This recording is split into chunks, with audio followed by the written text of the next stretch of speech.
Baloch students organization کی جانب سے ہم آپ تمام صحافی حضرات کا شکریہ ادا کرتے ہیں جو ہمارے ساتھ اس اہم پریس کانفرنس میں شریک ہوئے، اور امید کرتے ہیں کہ آپ ہمارے پیغام کو عوام کے وسیع تر حلقوں تک پہنچانے میں اپنا کردار ادا کریں گے۔ معزز صحافی حضرات، جدید معاشرے کے ہنگامہ خیز منظرنامے میں سرمایہ داری ایک بڑی طاقت کے طور پہ کھڑی ہے جو کہ خوشحالی اور ترقی کا وعدہ کرتی ہے۔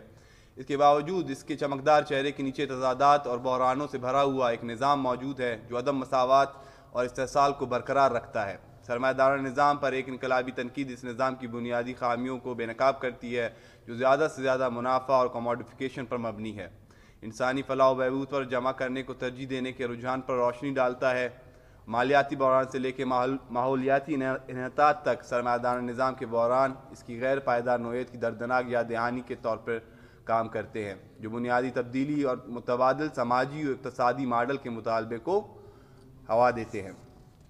حالیہ بحرانات کے تناظر میں دیکھا جائے تو تقریباً دنیا بھر میں 1 ارب کے قریب لوگ غربت کی سطح سے نیچے زندگی گزار رہے ہیں، جن میں 4 کروڑ کا تعلق خود امریکہ سے ہے۔ سرمایہ دار نظام کے باعث آج دنیا بھر میں کروڑوں لوگ روزگار، تحفظ، ضروریات صحت، تعلیم و دیگر بنیادی ضروریات سے محروم ہیں۔ موجودہ نظام کے سیاسی و معاشی بحرانات نے نہ صرف نام نہاد تیسری دنیا کے ممالک کو اپنی لپیٹ میں لے چکا ہے بلکہ ترقی یافتہ ممالک فرانس، جرمنی اور نیدرلینڈ جیسے ممالک میں بھی مسلسل کسانوں اور محنت کشوں کی بنیادی ضروریات زندگی کے مطالبوں کے گرد اس نظام کی بوسیدگی کے خلاف اپنے غم و غصے کا اظہار عوامی تحریکوں کی صورت میں کر رہی ہے۔ عام لوگوں کی مایوسی کی گونج بڑے پیمانے پر ہونے والے مظاہروں کے درمیان افراط زر نے اپنی گرفت مضبوط کر لی ہے جس سے لاکھوں لوگوں کا ذریعہ معاش متاثر ہو رہا ہے۔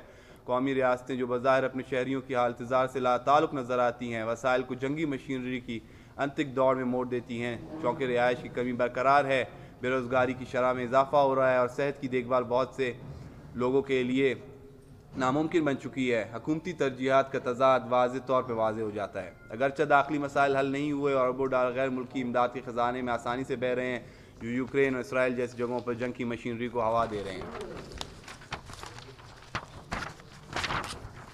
جیسے سامراجی طاقتیں اندر سے کھوکھلی ہوتی جا رہی ہیں، ان کے اقدامات انسانیت اور قومی مفادات کو نظر انداز کر رہے ہیں۔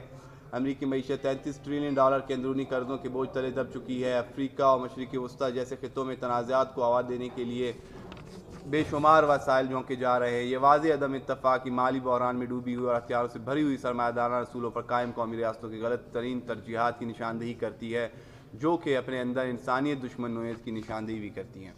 محترم صحافی حضرات، موجودہ دور میں نوآبادیاتی مخالف عوامی تحریک کا دوبارہ ابھرنا واضح ہے جو موجودہ نظام کے خاتمے کا اشارہ ہے، چاہے وہ افریقہ میں نوآبادیات مخالف ملیشیاؤں کا عروج ہو یا یورپی کسانوں سمیت محروم گروہوں کے بڑے پیمانے پر متحرک ہونا۔ موجودہ نظام پر ایک اجتماعی خطرہ منڈلا رہا ہے۔ سماجی ناانصافی کی گہرائیوں سے جنم لینے والی یہ تحریکیں جبر کے ڈھانچے کو ختم کرنے اور مساوات اور آزادی کی ایک نئی صبح کی راہ ہموار کرنے کے لیے تیار ہیں۔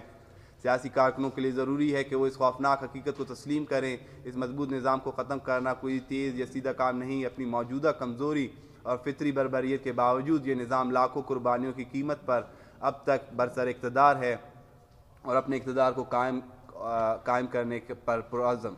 یہ مسلسل بھوک اور جنگ کے چکر کو غیر متزلزل جوش و جذبے کے ساتھ جاری رکھتا ہے۔ غزہ اور یوکرین میں جاری مظالم، بلوچستان میں جاری مظالم، کشمیر میں جاری مظالم اور تشدد کے خلاف اس غیر متزلزل عزم کی یاد دلاتے ہیں۔ سیاسی کارکنوں کو اس بات کو تسلیم کرنا ہوگا کہ استعمار کو شکست دینے کے لیے محتاط تنظیم اور واضح نوآبادیاتی مخالف نظریے کے ساتھ ثابت قدم وابستگی کی ضرورت ہے۔ ان اہم عناصر کے بغیر سامراجی قوتیں مسلسل تحریکوں کو ختم کر دیں گی اور انہیں افراتفری اور خانہ جنگی کی طرف دھکیل دیتی ہیں۔ عرب بہار کی دردناک مثال اس حقیقت کا ثبوت ہے جہاں تبدیلی کی ابتدائی امنگوں کو تیزی سے ختم کر دیا گیا جس نے معاشرے کو افراتفری میں دھکیل دیا۔ نوآبادیاتی جبر کے خلاف مزاحمت کے خطرناک سفر کو آگے بڑھانے میں مقصد کی وضاحت، مؤثر تنظیم اور نوآبادیاتی مخالف اصولوں کی غیر متزلزل پاسداری ناگزیر ہے۔ محترم صحافی حضرات، تاریخی طور پہ جنگی معیشت پر انحصار کرنے والا پاکستان اب ایک ناکام ریاست کی علامت بن چکا ہے۔ اس کی جدید شکل 18ویں صدی کی شاہی ریاست کے بدترین پہلوؤں سے مماثلت رکھتی ہے۔ ریاستی اداروں میں مؤثر فیصلہ سازی کی صلاحیت کا فقدان ہے جبکہ ان کی مبینہ ادارہ جاتی سالمیت ناقابل شناخت حد تک ختم ہو چکی ہے۔ مقبوضہ علاقوں کے اسٹیبلشمنٹ نے آپس میں تقسیم کر رکھا ہے جس سے بنیادی انسانی حقوق بشمول شہری بالادستی، اظہار رائے کی آزادی اور اجتماعی آزادیوں کے لیے کوئی جگہ باقی نہیں رہی۔ مزید برآں ریاست کی جنگی معیشت کے زوال اور غیر ملکی فنڈز کی واپسی جو جنگی کوششوں کے لیے امداد کا روپ دھارتی ہے، نے بیوروکریسی اور ریاست کے اندر حکمران طبقوں کے درمیان تناؤ میں شدید اضافہ کیا ہے، جس کی وجہ سے عوامی مزاحمت میں بھی مسلسل اضافہ ہو رہا ہے۔ گزشتہ 5 سالوں میں اقتدار کی کشمکش جو فوجی سول تناؤ اور فوجی عدلیہ کے تصادم کی علامت ہے، اس معاشی زوال کے براہ راست نتائج ہیں۔ یہ تضادات مزید بڑھنے والے ہیں، خاص طور پر پنجاب میں بڑے پیمانے پر بد امنی کی وجہ سے ایک ایسی صورتحال جسے نہ تو ریاست نہ ہی اس کے ادارے نظر انداز کرنے کے متحمل ہو سکتے ہیں۔ مستقبل قریب میں براہ راست خانہ جنگی اور اندرونی لڑائی کا خطرہ منڈلا رہا ہے۔ کئی دہائیوں سے بلوچ عوام نوآبادیاتی اور استحصالی پالیسیوں کو خمیازہ بھگت رہے ہیں اور ریاست کی جنگی معیشت اس کی مبینہ بدمعاش جمہوریت سے متاثر ہو رہے ہیں۔ اپنے نوآبادیاتی پیشروؤں کی طرح حکمران اشرافیہ نے بھی بھوک، غربت، قید و بند، جبری گمشدگیوں، اذیتوں اور انحطاط کا بیانیہ ترتیب دیا ہے، جسے بلوچ عوام کا مقدر انتہائی سنگین ہو چکا ہے۔ ظلم و بربریت کا یہ سلسلہ مسلسل جاری ہے، جس نے بلوچ عوام کو ناقابل بیان مصائب اور ذلت کا نشانہ بنایا ہے۔ بلوچ عوام کی استقامت اس وقت نمایاں ہو جاتی ہے جب انہوں نے شروع سے ہی اپنے اوپر مسلط کردہ نوآبادیاتی نظام کا ڈٹ کر مقابلہ کیا ہے اور ظالم کی پہلے سے طے شدہ تقدیر کو غیر متزلزل عزم کے ساتھ مسترد کر دیا ہے۔ ہزاروں گمشدگیوں اور بے شمار مسخ شدہ لاشوں کو دیکھنے کے باوجود ظلم کے خلاف ایک جذبہ اب تک قائم ہے اور مسلسل اپنا اظہار عمل میں کر رہا ہے۔ شہید مولا بخش کی شہادت کے بعد کی شہادت سے جڑے مدعے کے ساتھ منشور کے تانے بانے باندھتے ہیں، لیکن اس ناانصافی کے خلاف بلوچ مزاحمت نے ان کی دائمی مخالفت کی ثقافت کا ایک دردناک اظہار کے طور پر کام کیا۔ حالیہ بلوچ قومی تحریک بلوچ مزاحمت کی ثقافت کو ایک بہت ہی خوبصورت انداز میں پیش کرتی ہے اور یہ مصائب کے خلاف خاموشی کو توڑ کے ایک اعلان کرتی ہے۔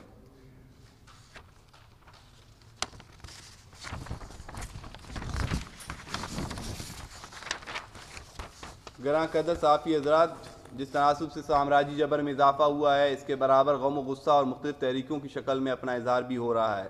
ٹارچر سیل، جیل و زندان سمیت بلوچ قوم اپنے حقوق کے تحفظ کے لیے برسر جہد ہے۔ کٹانی میں بارڈر ریٹ کی بندش ہو یا کھڑکوچا میں بجلی کی عدم فراہمی، بڑے پیمانے پر باغات کے سڑ جانے اور بڑھتی ہوئی بے روزگاری کے خلاف مسلسل ہڑتالیں، احتجاج اس نظام کے خلاف اپنا اظہار کر رہی ہے۔ آج دریائے سندھ سے لے کر مکران تک بلوچ نے ایک مشت ہو کر اپنا فیصلہ اس نظام کے خلاف دیا ہے۔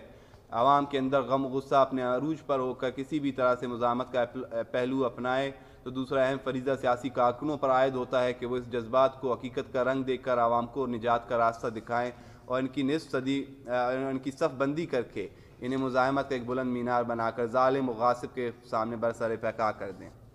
صحافی حضرات، BSO اپنے اول دن سے لے کر آج تک اس قول و فعال پر قائم ہے کہ بلوچ کو گھر گھر اسلامیاتی بحران میں دھنسے نظام کے خلاف شعور دینا اور عام بلوچ عوام سے اپنے سماج کے لیے قیادت تراش کر انقلابی جدوجہد میں دیکھنا اپنا فریضہ سمجھتی ہے۔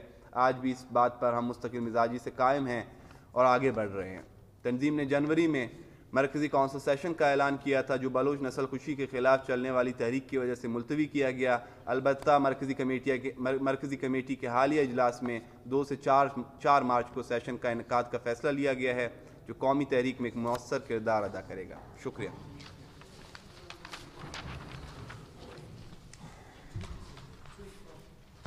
Thank you.